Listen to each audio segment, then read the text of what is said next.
Dan salah satu kesempatan terbesar doa kita dikabulkan oleh Allah, kita punya hajat. Hajat kita pasti dikabulkan itu dengan cara sebelum tulu al-fajr shadiq, sebelum terbitnya matahari, kita bangun. Maka jangan ucapkan apapun kecuali berzikir kepada Allah. Setelah itu sholat subuh. Setelah sholat subuh jangan pula kita tidur, berzikir sampai terbitnya matahari. Maka hal ini kata Allah Subhanahu wa ta'ala lebih aku cintai melebihi daripada membebaskan 4 budak dari keturunan Nabi Ismail. Jadi luwih afdol kita membebaskan budak daripada keturunan Nabi Ismail. Maknanya lakoni dhamul abad. Kalau kita bisa istiqomah sebelum subuh bangun dan jangan tidur kecuali telah terbitnya matahari, rasakan nanti. Lek sampai gak duwe HP anyar, aja celok jenenge. Pasti rezeki itu ditambah. Tak jamin, garansi. Tak garansi. 40 dino gak pedot iso nglakoni, gak iso tuku HP anyar, dok-doken omahku tak tukon HP anyar. Tapi ojo khianat ya. Beb, aku 40 dino iki HP itu durung anyar. Coba sebelum subuh kita bangun. Setelah bangun jangan tidur sampai subuh sampai nanti terbitnya matahari. Dan di dalam sunnahnya ada namanya sholat isyraq. Tahu sholat isyraq itu? Sholat isyraq itu pahalanya seperti haji dan umroh bersama Nabi Muhammad. Sholat isyraq itu 2 rakaat. Waktunya cuma 15 menit. Yaitu setelah terbitnya matahari 15 menit. Karena kalau kita sholat sebelum matahari terbit hukumnya haram. Haram sholat sunnah itu setelah sholat asar, ba'diyatul asar, itu haram. Juga yang termasuk haram pada saat zawalus syams. Apa zawalus syams? Matahari tepat di atas kita sehingga tidak ada bayangan. Itu hukumnya haram. Illa yaumul jum'ah, kecuali hari Jumat. Kalau hari Jumat meskipun zawalus syams tidak menjadikan hukum ini haram. Maka kadang-kadang bingung. Mari sembahyang asar, sembahyang ba'diyatul asar. Ini sembahyang apa ini? Ada lagi dari rumah menuju ke musola, menuju ke masjid. Kalau sampai masjid, sholat apa?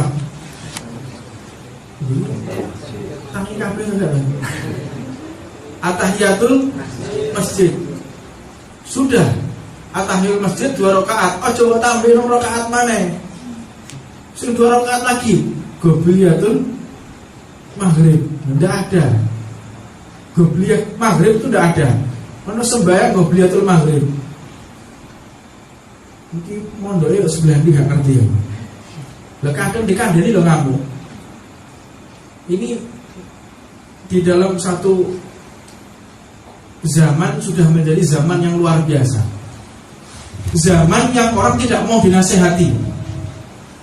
Makanya rusaknya moral di tengah-tengah kita karena mereka tidak mau menerima nasihat. Sahabatnya Nabi itu setiap hari mereka tanya, kira-kira dino iki sing tak lakoni elek apa? Itu sahabatnya Nabi. Elekmu itu melaku itu biasanya ngiri dhisik pakai nyanan. Kudune nganan dhisik lagi ngiri. Hubungannya itu apa? Karena hubungannya belas. Tapi itu dilaksanakan. Makanya kehidupan mereka itu sempurna. Tidak ada kesempurnaan seperti para sahabatnya Nabi Muhammad. Ada yang bertanya, hari ini apa yang tidak engkau senangi? Panjenengan niku lek dahar lawuhe niku akeh. Kebanyakan lawuh. Kuahnya terlalu banyak, kalau bisa sedikit aja. Oh iya, terima kasih. Makanya nek gelem koyo ngene enak uripe. Tapi jajal. Pak, tak delok-delok sampai molek sandal kok sebelah kiwa dhisik gak sebelah kanan. Nah, kan ngomong kampung sandal. Ini orang zaman saya ini kayak ini. Makanya kehidupan ini semakin terpuruk dan pada akhirnya menjadi kehidupan jahiliyah. Balik mana? Jahiliyah dulu itu anti dinasehati, dan ini menjadi zaman jahiliyah, manusianya pun anti dinasehati. Lek dinasehati itu tersinggung, bahkan di dalam satu ucapan dikatakan manusia yang paling baik itu adalah cuek is the best. Iku ngomong wapik, masya Allah, gak tau ngurusi tonggo, gak tau ngelokno tonggo, mbah tonggone pe mati pe urip wis gak ngurus deh. Lu ngapi? Ketahuilah, nanti di akhirat itu ada syafaat-syafaat yang diharapkan oleh Rasulullah. Di antaranya bagi umat Islam yang tidak pernah menasehati saudaranya. Ono tonggone gak nggih jilbab gak dikandani. Ono tonggone bajune gak karu-karuan gak dikandani. Ono tonggone gak sembayang dijarno. Maka ketika kita di hari akhir, kita akan bertemu dengan Nabi, dan Nabi akan menolak orang yang kayak begitu. Ya Rasulullah, aku adalah umatmu. Wahai Nabi, aku ini adalah umatmu. Kata Nabi Muhammad, nafsi, nafsi, urusanmu ya urusanmu, urusanku ya urusanku. Kenapa seperti itu ya Rasulullah? Karena engkau di dunia, engkau tidak mau menasehati saudara muslimmu. Tidak mau menasehati. Ape gak jilbaban, ape gak sembahyang, ape gak zakat, gak sedekah, jual main. Nah inilah daripada kerusakan moral, karena kehidupan kita sudah jauh dari kehidupan Nabi Muhammad SAW. Makanya perlu kita identifikasi. Kenapa umat ini semakin terpuruk? Karena mereka telah jauh dari peradaban Nabi Muhammad, akhlak-akhlak Nabi Muhammad. Gunakan hidup kita itu untuk menasehati orang. Tapi jajal loh, kalau wong nasihati. Baik mati lah kalau sing gelem ngubur. Sampai kayak begitu. Ojo rakan nasihati wong. Engko tambah saya mati kalau sing gelem ngubur. Ini baru kemarin saya dengar. Saya kebaca zaman. La ilaha illallah. Maka dari itu tidak bisa kita menasehati orang, ajaklah orang ke majelis. Gimana caranya kita mengajak orang di majelis? Karena ini adalah wasiat Nabi. Makanya bicara orang majelis itu panggungnya digawe api, rebana semangat latihan terus. Bagaimana sampai gawe door press sange nemen. Lho pengajian kok nggih door press gak kebuacut pol bisa. Aku sampai bingung mau piye carane ngajak wong-wong. Dan mudah-mudahan memang kudu door press setiap majelis hari dua kita buat door press kok di. Ya. Masjid bagian pendanaan.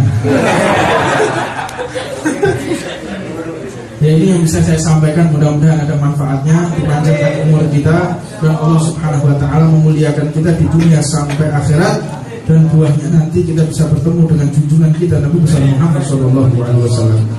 Bismillahirrahmanirrahim. Alhamdulillahirabbil alamin. Alhamdulillahil jalali wal ikram. Wassalatu wassalamu ala afdalir rasul wal akram, ala sayyidina Muhammadin wa ala alihi wa ashabihi masabihil gulam. Subhanaka la ilma lana illa ma 'allamtana innaka antal alimul hakim. Rabbi shrah li sadri wa yassir li amri wahlul 'uqdatam min lisani yafqahu qawli. Assalamualaikum warahmatullahi wabarakatuh. Qala radhiyallahu ta'ala anhu wa amma fadilatu majlisid dzikir. Adapun keutamaan majlis dzikir, qala alaihi salatu wassalam, ma jalasa qaumun majlisan yadkuruna Allah ta'ala illa haffat bihim malaikatu wa ghasituhumur rahmah wa dzakarahumullah fi man 'indah. Beliau baginda Nabi Muhammad sallallahu alaihi wasallam menjelaskan, ma jalasa qaumun, tidaklah seseorang itu berkumpul berjamaah di dalam majlis berzikir kepada Allah kecuali mereka mendapatkan kemuliaan, yaitu dikelilingi oleh para malaikatnya Allah. Wa ghashituhumur rahmah, dan mereka akan diliputi dengan rahmat, dan mereka akan disebut-sebut oleh Allah Subhanahu wa ta'ala di hadapan segenap makhluknya. Wa qala aidan, ma min qaumin ijtima'u yadhkuruna Allah ta'ala la yuriduna bidzalika illa wajhahu illa nadahum munadi minas sama' qumu maghfuran lakum dzunubakum qad badalat sayi'atukum hasanatin. Seseorang jika berkumpul di majlis dzikir, di majlis ta'lim, maka Allah Subhanahu wa ta'ala menyeru dari langit, nada munadi, suara Allah yang ditujukan kepada segenap makhluk, mengatakan, kumu, bangkitlah kalian, maghfuran lakum, tidaklah seseorang yang berdiri dari majelis ta'lim, berdiri dari majelis zikir, kecuali telah mendapatkan maghfuran atau ampunan dari Allah Subhanahu wa ta'ala. Qad badalat sayi'atikum hasanatin. Ini qad badalat berarti telah diganti segala keburukan menjadi kebaikan, bukan dihapus ya. Bukan dihapus. Kalau seseorang bertaubat kepada Allah, itu dihapus bagi umat-umat sebelum Nabi Muhammad diutus. Tapi untuk umat Nabi Muhammad, badalat telah tergantikan daripada keburukan menjadi kebaikan. Bukan hilang keburukannya, tetapi keburukan yang berjumlah sangat besar dirupakan sebagai makom kedudukan di hadapan Allah Subhanahu wa ta'ala. Wa qala al-Imam Muhammad al-Baqir Ibn al-Imam Ali Zain al-Abidin radhiyallahu anhuma, yang dikatakan oleh al-Imam Muhammad al-Baqir daripada Ibn al-Imam Ali Zain al-Abidin, beliau ini adalah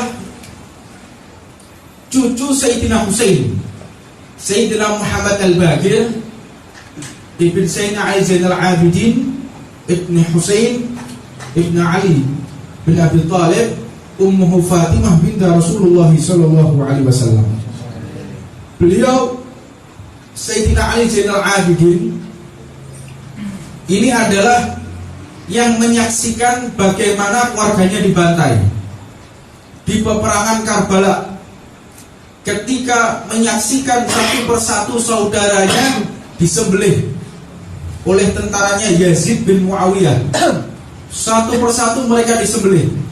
Bahkan di kejadian itu ada putra Sayyidina Husain yang masih kecil menjerit melengking pada usia 6 bulan, menangis sejadi-jadinya karena kehausan di tengah gurun.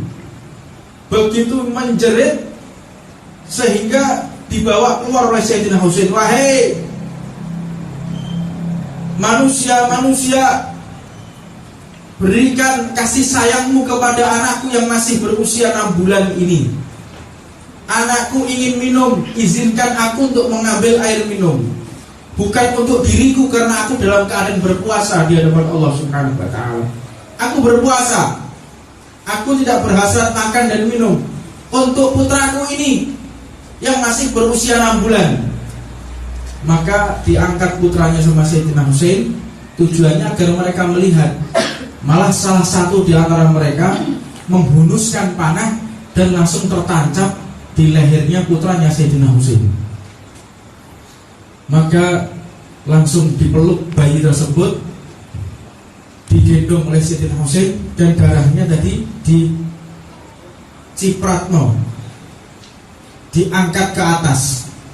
Ketika diangkat ke atas, mengatakan Allahumma fashhad, ya Allah, saksikanlah kedoliman mereka ya Allah.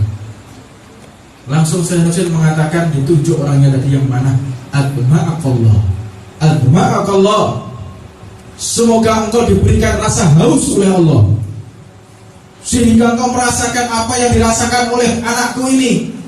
Seketika orang tersebut langsung kehausan dan langsung minum sampai perutnya pecah, kualat.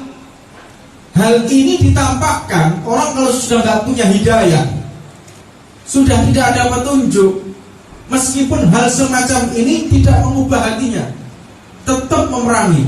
Jelas-jelas omongannya adalah satu ucapan yang sangat dikabulkan oleh Allah. Azma'akallah, semoga engkau diberi haus oleh Allah. Langsung haus, minum sampai pecah perutnya.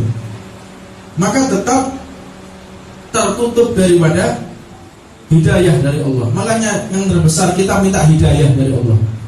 Kita jangan minta rezeki, kita jangan minta panjang umur, kita jangan minta kesehatan, jangan minta hidayah dari Allah. Karena ini yang paling besar, karena ini yang paling utama. Untuk apa panjang umur kalau kita tidak punya hidayah? Untuk apa kita punya banyak rezeki kalau kita tidak punya hidayah? Untuk apa kita punya kesehatan kalau kita tidak punya hidayah? Mintalah hidayah kepada Allah Subhanahu wa ta'ala. Mintalah petunjuk dari Allah Subhanahu wa ta'ala. Tiada harapan terbesar kita mendapatkan hidayah kecuali kita duduk di majelis seperti ini. Majelis kita membacakan sholawat kepada Nabi Muhammad, majelis kita mengingat kepada Allah. Ini majelis harapan besar, kita telah mendapatkan hidayah dari Allah Subhanahu wa ta'ala. Maka mintalah selalu, ya Allah, aku minta hidayahmu. Kebanyakan saat ini masyarakat ini minta rezeki. Ya Allah, kayak duit, ya Allah, beli satu HP anyar, ya Allah. Ya Allah, jaluk hidayah, gak ada. Ya Allah, minta petunjuk, gak ada. Ya Allah, minta sehat. Ya Allah, minta panjang umur. Ya Allah, punya rumah baru. Ya Allah, punya sepeda motor baru. Minta hidayah, saiti. Maka dari itu yang terbesar Allah berikan kepada kita, yaitu mintalah hidayah kepada Allah. Tiada yang lebih besar keutamaan di hadapan Allah kecuali meminta hidayah. Beliau orang tua daripada Sayyidina Muhammad Al-Baqir ini pernah bertemu dengan sahabat Nabi. Sahabat Nabi dikatakan, engkau wahai sahabatku akan bertemu cicitku yang bernama Muhammad, putra daripada Sayyidina Ali Zainal Abidin. Jadi engkau akan bertemu dengan cucunya Sayyidina Husain. Jadi berapa generasi? 4 generasi turun. Jadi mulai zamannya Sayyidina Husain, ketemu zamannya Sayyidina 3 generasi Sayyidina Husain, Sayyidina Ali Zainal Abidin, terus ketemu Sayyidina Muhammad Al-Baqir. Berarti saya panjang umur, iya. Dan tidaklah Allah mencabut nyawamu wahai sahabatku, kecuali engkau telah bertemu dengan cucuku Sayyidina Muhammad Al-Baqir. Jadi dikasih oleh Rasulullah. Maka ketika Sayyidina Muhammad Al-Baqir yang masih usia 6 tahun, masih kecil, beliau mencium, sahabat Nabi ini mencium, Ra'ihatir Rasulillah, aku telah mencium wanginya Nabi Muhammad. siapa itu yang datang? Tidak ada satupun daripada orang alim. Tidak, aku mendengar ini dagingnya Nabi Muhammad ini. Ini nafasnya Nabi Muhammad yang aku cium. Coba lihat mana-mana. Beliau pandangannya sudah berkurang, nggak seberapa kelihatan. Akhirnya tidak lama kemudian Sayyidina Muhammad Al-Baqir ini datang. Ada sidqi Rasulullah. Inilah yang aku cium, darah dagingnya Nabi Muhammad SAW.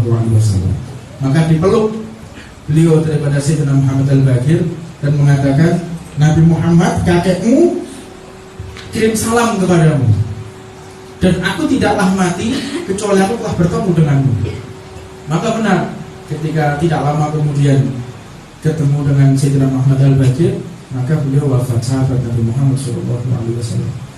Maka beliau Sayyidina Muhammad Al-Baqir ini cucu yang sangat diketahui oleh Rasulullah, mengatakan bahwa petir ini tidak akan mengenai orang mukmin dan kafir. Petir itu tidak akan pernah menyentuh orang mukmin dan kafir. Ketika kapan? Ketika di tengah-tengah mereka masih ada orang yang berzikir kepada Allah Subhanahu wa ta'ala. Maka zikir ini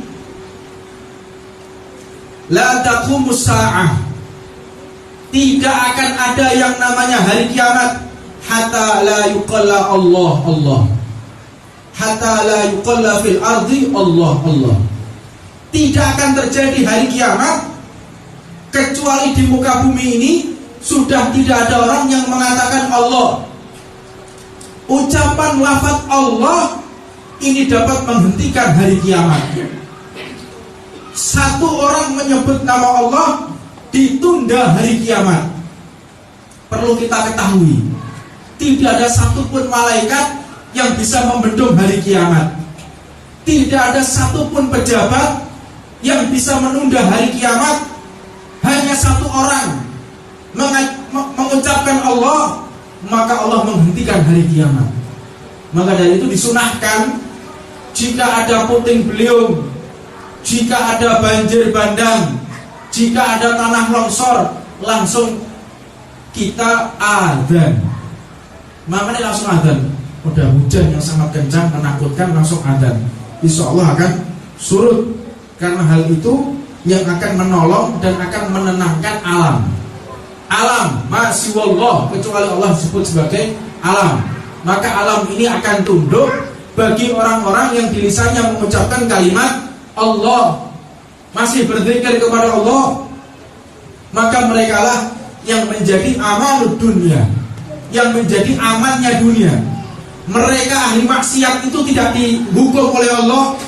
Mereka orang-orang yang zina, yang jual pil-pilan, yang jual minuman keras, mereka yang korupsi, mereka yang berbuat zina, itu tidak diazab oleh Allah karena adanya manusia yang berkumpul bersolawat dan berzikir kepada Allah. Mereka mendapatkan ampunan dari Allah karena sekelompok manusia yang masih mengingat kepada Allah Subhanahu wa ta'ala, yang masih berzikir kepada Allah. Maka itulah sebagai kafarah, sebagai pemaaf yang Allah turunkan kepada mereka. Juga dikatakan,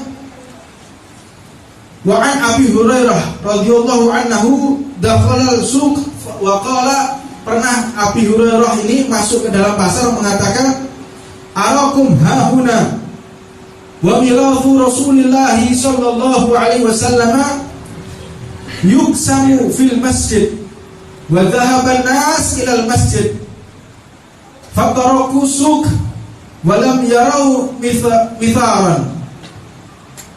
Maka dikatakan walam yarau mirathan, dan dikatakan oleh Abu Hurairah kepada segenap orang-orang yang di pasar, penduduk pasar, kenapakah kalian masih di sini? Loh, memang ada apa? Itulah Nabi Muhammad lagi membagi emas. Itulah Nabi Muhammad lagi membagikan ghanimah yang berupa harta benda yang sangat besar. Maka mereka penduduk pasar tutup kabeh tokone. Diumumno Mbak Abu Hurairah, "Hei penduduk pasar, meneh jajal dengan pasar ya." Mlebu jero pasar. "Hei wong pasar, iku tok daleme Pak Huda Bupati Tuban dibagi duit 1 jutaan. Tutup gak pasare?" Tutup. Lalu masyarakat pasar ini menuju ke rumahnya Rasulullah. Bingung Rasulullah. "Ada apa kalian di sini?" "Ya Rasulullah, katanya ada pembagian sembako, pembagian ghanimah." Dijawab oleh Rasulullah, "Faqalu ya Abu Hurairah, maru'aina miratan." "Aku gak ngerti, aku gak delok ghanimah." Faqala famadza ra'aitum? Lalu apa yang kalian lihat? Ra'aina qauman yadhkurunallahu ta'ala wa yaqra'unal Qur'an. Aku gak delok apa-apa, kecuali yang saya lihat adalah orang-orang yang mereka lagi membaca Al-Quran dan mereka lagi berzikir kepada Allah. Ini juga ono nek pembagian. Saya tak delok cuman ana wong majelisan, sing ana cuman wong lagi baca sholawat, yang ada mereka lagi baca rotib, yang ada mereka lagi membaca zikir, gak ono bagi-bagi gini kok. Qala, maka Abu Hurairah mengatakan, "Fadzalika mirathu Rasulillah sallallahu alaihi wasallam." Itulah miratan, pembagian dari Rasulullah. Itulah yang lebih besar dari emas dan permata. Itulah yang lebih afdal dari bumi dan seisinya, yaitu ilmunya Nabi Muhammad SAW. Makanya kira-kira tak tulisi kawan-kawan yang hadir majelis ta'lim wal maulid ar-ridwan dapat uang 500.000. Kalau tak jajalan lagi. Cek kecale kabeh. Wong kok seneng mbek duwe gak pakat. Mengenai motornya rada ijo kabeh. Maka orang-orang yang mengenal Rasulullah, mereka orang-orang yang benar-benar mengerti apa yang kita lakukan pada malam hari ini. Kita telah kebagian emas dan permata, tapi secara zahirnya kita tidak mendapatkan apa-apa. Maknawiyah kita telah mendapatkan sesuatu yang lebih besar daripada dunia dan isinya. Di dalam hadis Abu Dawud radhiyallahu taala anhu, annahu sallallahu alaihi wasallam qala, mengatakan kepada Sayyidina Umar, "Ala ukhbiruka bi khairi ma yunqizuhul ma." Tak kandani ada sesuatu ma yunqizuhu al-mar'u. Tak kandani ada sesuatu harta yang disimpan oleh seseorang. Ono harta ki gelem tak kandani apa gak? Ono harta karun gelem mewah, tak kaya harta karun gelem gak? Sing kandani Nabi Muhammad gelem apa gak tak kaya harta karun?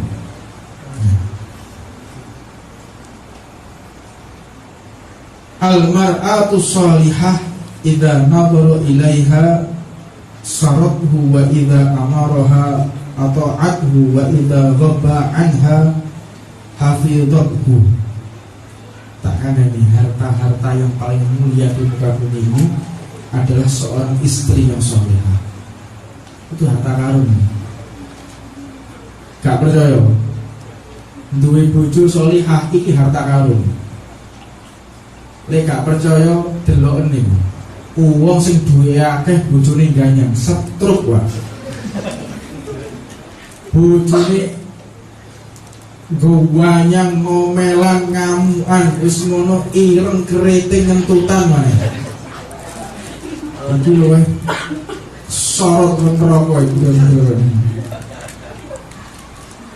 Harta kita seberapa besar, harta jabatan kita sebesar apapun, tidak akan menjadi nikmat jika kita tidak memiliki istri yang sholihah. Makanya salah satu tafsir Rabbana atina fid dunya hasanah, Rabbana atina fid dunya hasanah, fid dunya hasanah itu dunia surga, fid dunya hasanah. Apa sih dimaksud? Yaitu mar'atus sholihah, yaitu istri yang sholihah. Siapa yang dimaksud al-mar'atus sholihah? Idza nadhara ilaiha sarathu wa idza amaraha ata'athu wa idza ghabba anha hafizathu. Yaitu istri sholihah adalah orang yang senantiasa jika suami melihatnya ia menyenangkan hatinya. Iki surga. Meneh wis duwe bojo kaya ngono tak bocori kon.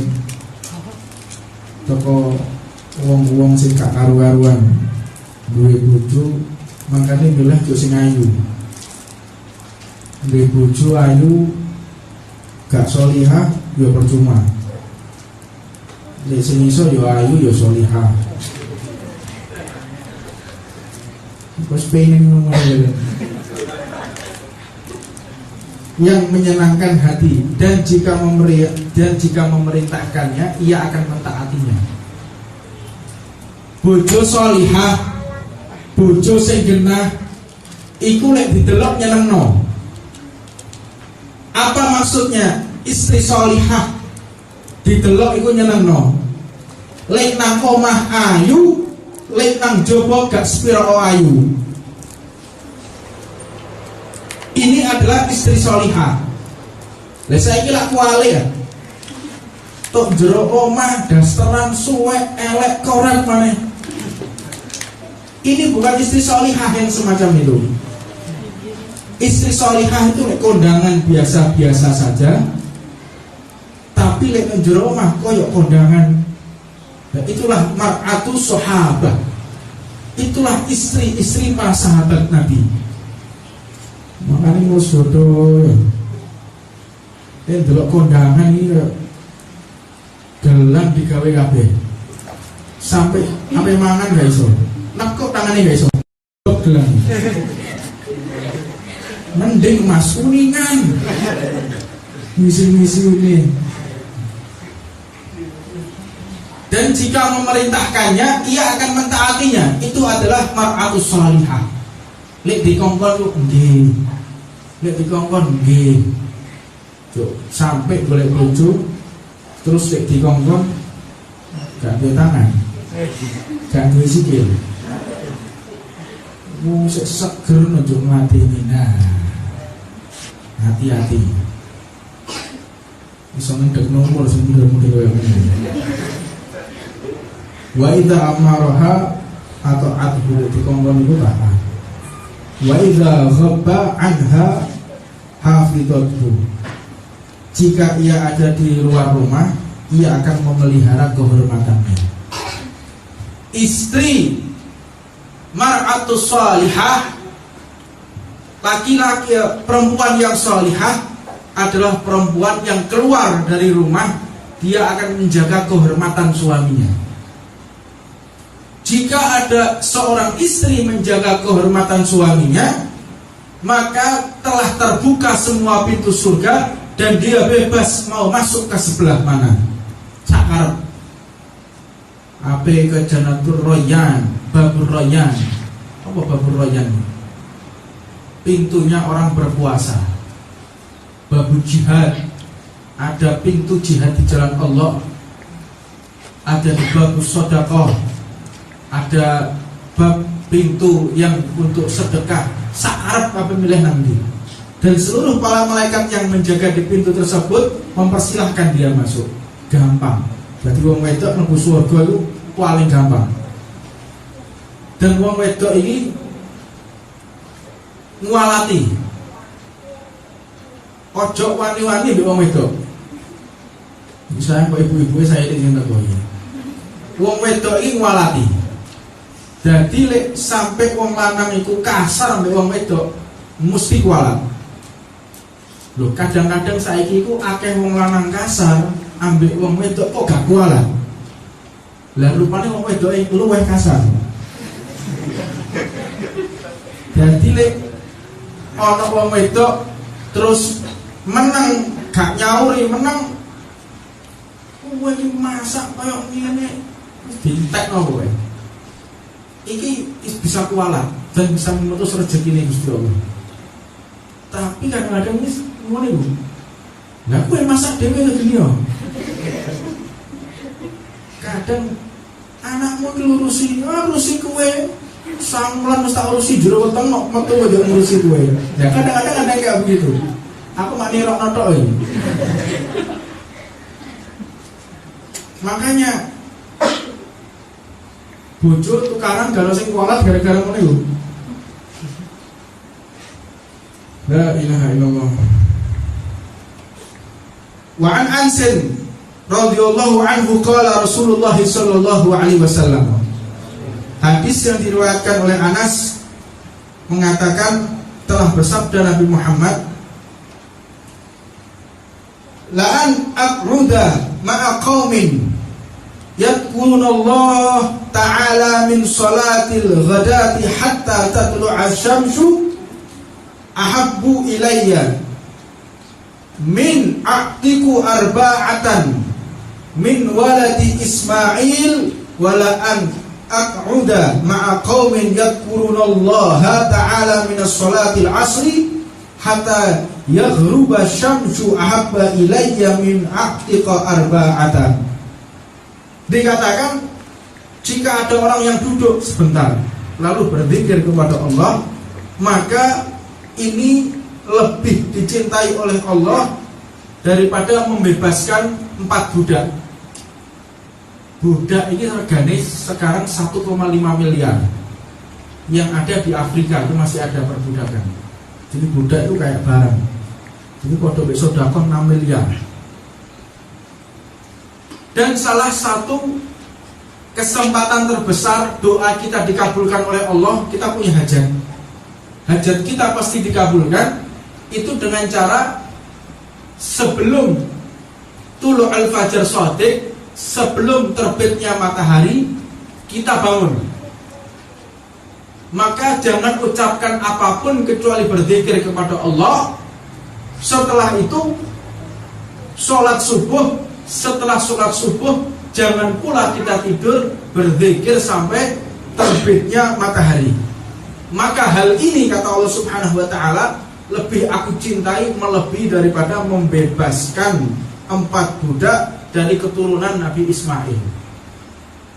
Jadi luwih afdol kita membebaskan budak daripada keturunan Nabi Ismail. Maknanya lakoni dah melakon.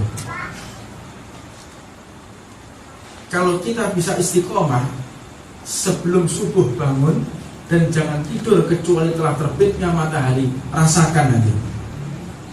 Lek sampai gak duwe HP anyar, ojo-ojo jenengmu.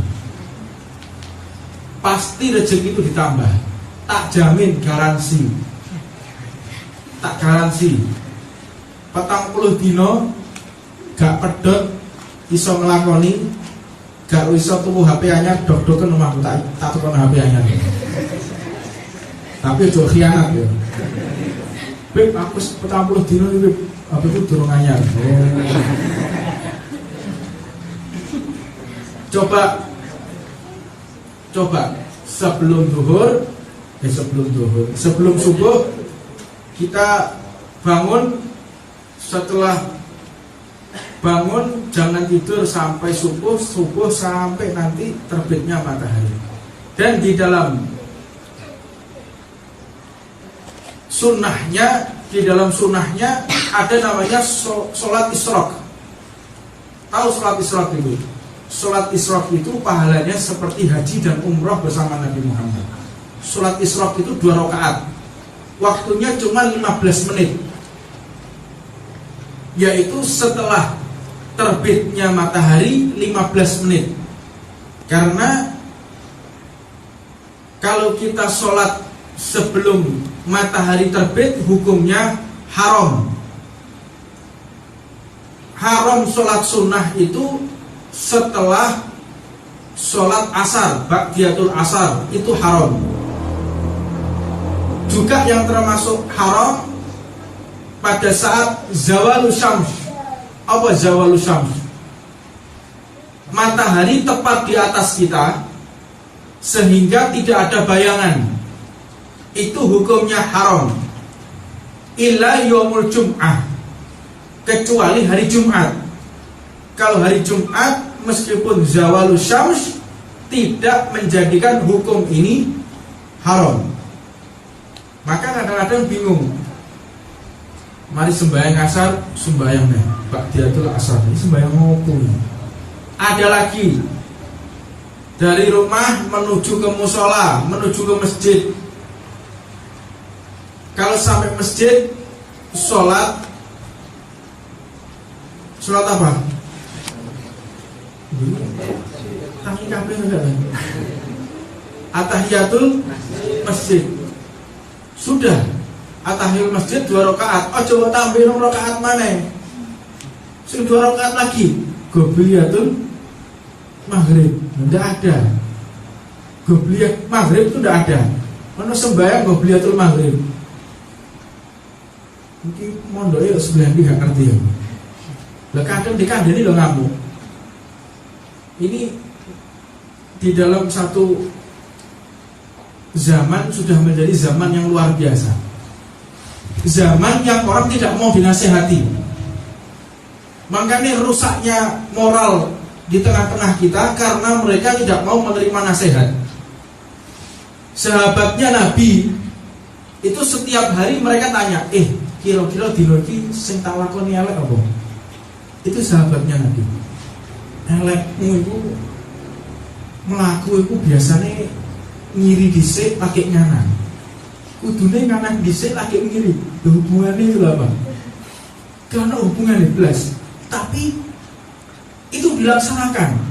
Makanya kehidupan mereka itu sempurna. Tidak ada kesempurnaan seperti para sahabatnya Nabi Muhammad. Ada yang bertanya, hari ini apa yang tidak engkau senangi? Panjenengan niku lek dahar lawuhe nu akeh. Kebanyakan lawuh. Kuahnya terlalu banyak, kalau bisa sedikit aja. Terima kasih. Makanya nek gelem koyo ini enak uripe.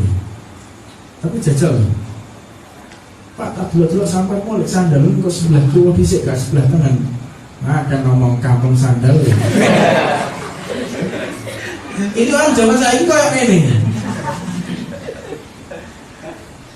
Makanya kehidupan ini semakin terpuruk dan pada akhirnya menjadi kehidupan jahiliyah. Balik mana? Jahiliyah dulu tuh anti dinasehati, dan ini menjadi zaman jahiliyah, manusianya pun anti dinasehati. Lek dinasehati itu tersinggung, bahkan di dalam satu ucapan dikatakan manusia yang paling baik itu adalah cuek is the best. Iku lumluk, wapik, masya Allah, gak tau ngurusi tonggo, gak tau ngelokno tonggo, mbah tonggone pe mati, pe urip wis gak ngurus deh. Lu ngapi? Ketahuilah, nanti di akhirat itu ada syafaat-syafaat yang diharapkan oleh Rasulullah. Di antaranya bagi umat Islam yang tidak pernah menasehati saudaranya. Ono tonggone gak ngge jilbab gak dikandani. Ono tonggone bajune gak karu-karuan gak dikandani. Ono tonggone gak sembayang dijarno. Maka ketika kita di hari akhir, kita akan bertemu dengan Nabi, dan Nabi akan menolak orang yang kayak begitu. Ya Rasulullah, aku adalah umatmu. Wahai Nabi, aku ini adalah umatmu. Kata Nabi Muhammad, nafsi, nafsi, urusanmu ya urusanmu, urusanku ya urusanku. Kenapa seperti itu ya Rasulullah? Karena engkau di dunia, engkau tidak mau menasehati saudara muslimmu. Tidak mau menasehati. Apa gak jilbaban, apa gak sembahyang, apa gak zakat, gak sedekah juarno ae. Lah inilah daripada kerusakan moral, karena kehidupan kita sudah jauh dari kehidupan Nabi Muhammad SAW. Makanya perlu kita identifikasi. Kenapa umat ini semakin terpuruk? Karena mereka telah jauh dari peradaban Nabi Muhammad, akhlak-akhlak Nabi Muhammad. Gunakan hidup kita itu untuk menasehati orang. Tapi jajal loh, gak wong nasehati. mati lah kalau sebelum ngubur. Sampai kayak begitu. Ojo kakek nasihati wong. Engko tambah mati dalam sebelum ngubur. Ini baru kemarin saya dengar. Saya kebacu di zaman. La ilaha illallah. Maka dari itu tidak bisa kita menasihati orang, ajaklah orang ke majelis. Gimana caranya kita mengajak orang di majelis? Karena ini adalah wasiat Nabi. Makanya bicaranya orang ke majelis itu panggungi digawe api, rebana semangat latihan terus. Bagaimana sampai gawe doorpress sange nemen. Lho pengajian kok nggih doorpress agak kebuacut pol bisa. Aku sampai bingung mau piye cara ngajak wong-wong. Lah mudah-mudahan memang kudu nggih doorpress setiap majelis hari dua kita buat doorpress kok Ji. Ya. Masjid bagian pendanaan. Ya ini yang bisa saya sampaikan, mudah-mudahan ada manfaatnya, dipanjangkan umur kita dan Allah Subhanahu wa taala memuliakan kita di dunia sampai akhirat, dan buahnya nanti kita bisa bertemu dengan junjungan kita Nabi Muhammad sallallahu alaihi wasallam.